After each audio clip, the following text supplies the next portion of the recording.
Questão número 8 da Cefet Minas Gerais 2015. Na figura O, representa um objeto no ar e a sua imagem produzida por um elemento óptico simples, que pode ser um espelho ou uma lente, colocada sobre a linha tracejada vertical. Então, esse elemento óptico, que pode ser um espelho ou uma lente, colocada aqui, nessa linha tracejada aqui. A altura dessa imagem, esse objeto, é o triplo da altura do objeto. Então, essa imagem, esse é o objeto, e a altura da imagem é 3 vezes maior que a altura do objeto. E um detalhe super importante na resolução do exercício é que, veja, objeto e imagem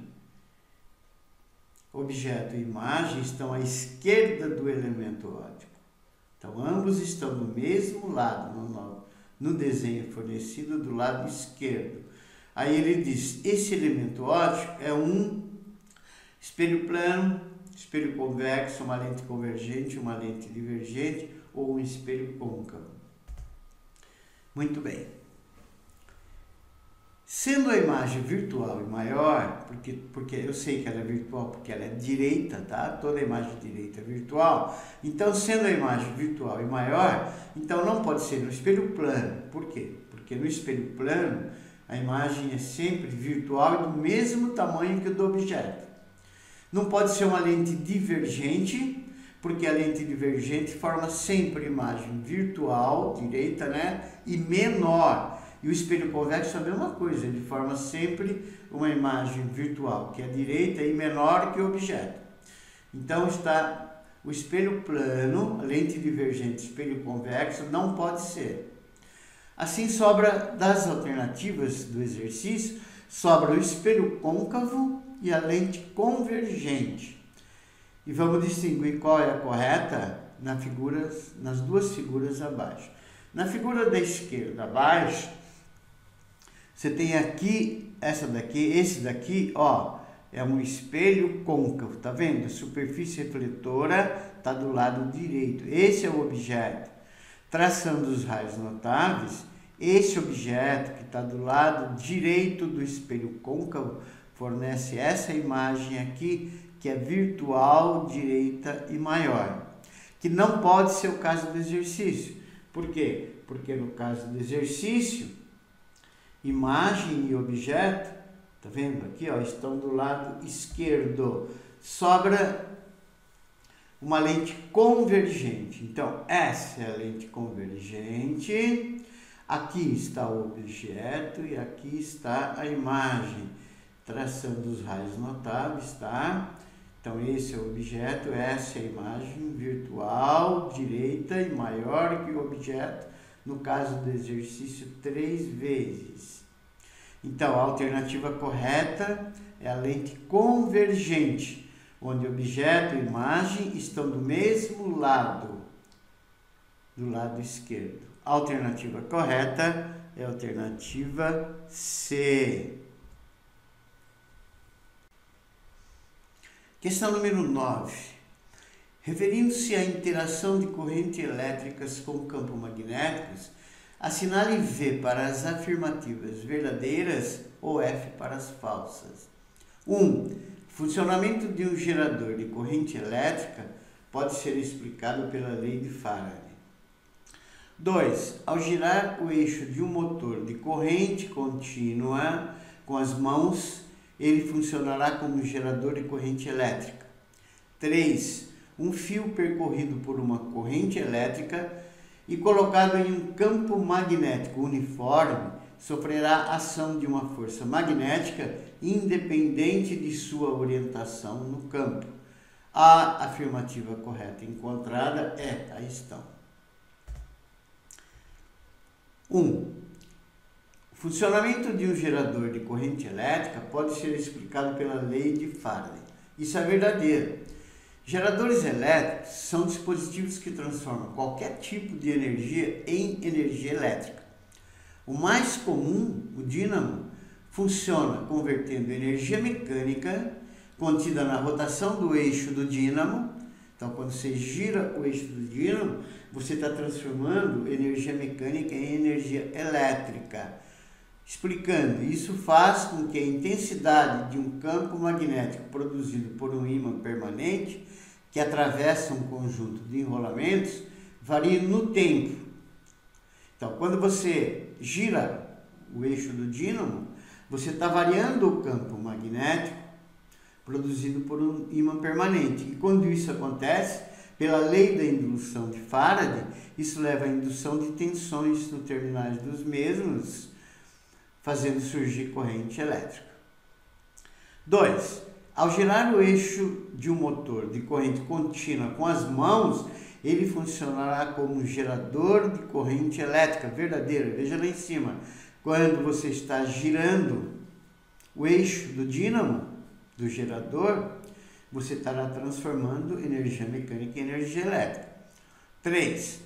Um fio percorrido por uma corrente elétrica e colocado em um campo magnético uniforme sofrerá a ação de uma força magnética independente de sua localização no campo. Essa é falsa.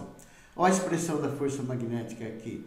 Ela é B, campo magnético, vezes I, vezes corrente, vezes o comprimento do fio, vezes o seno de θ, que é o ângulo entre o fio e o campo. Então, observe nessa expressão que, existindo B, existindo I, existindo fio, se o θ for 0 ou 180 graus, seno de θ de 0 é 0 e seno de 180 é 0. Então, 0 vezes tudo isso vai dar 0. Então, a força magnética será 0. Então, existem exceções, tá? Então, não é sempre que vai acontecer isso, que vai surgir a força magnética. Não surgirá a força magnética quando o ângulo entre o fio ou a corrente e o campo for 0 graus ou 180 graus. Aí a força magnética sobre o fio será 0. Ou ainda, a força magnética sobre o fio será 0 quando o fio estiver colocado paralelamente ao campo magnético. A alternativa correta é a A. Questão 10ª e última. Analise o circuito elétrico de um chuveiro com as opções quente e morno. Essas opções vão aparecer quando você liga a chave na posição 1 ou na posição 2, tá? Nessas condições, afirma-se, eu vou analisar uma por uma, tá bom? 1. A chave C na posição 1 corresponde à água quente. Ó, a chave C na posição 1, quando você coloca a chave C na posição 1, você está fazendo isso aqui, ó. Então, você está colocando esse resistor de 8 ohms em curto-circuito, porque a corrente vem por aqui, aí ela se desvia e não passa pelo resistor de 8. É como se o resistor de 8 não existisse. Então, o novo circuito vai ficar aqui, 220 volts e uma única resistência de 8. Então, a resistência equivalente que você teria antes com a chave aberta seria 16, agora passou para 8. Então, a resistência diminui. Na expressão P igual a U quadrado sobre R, como U é o mesmo, 220 volts, tá? Se você diminui o R, você está aumentando a potência. E quando você aumentar a potência do chuveiro, você está fazendo ele aquecer mais. Claro que vai para a posição quente. 2. Com a chave C na posição morno, corresponde a uma corrente de 13,75. Essa é verdadeira. Para estar na posição morno, se na posição 1 ele estará quente, na posição 2 ele estará em morno, é claro. Então, passará a corrente pelos dois resistores. Veja a figura. Então, você tem aqui, ó. Então, quando ele está lá, na outra posição, então vai passar a corrente por esses dois resistores aqui, tá? Então, quando ele está em aberto, tá?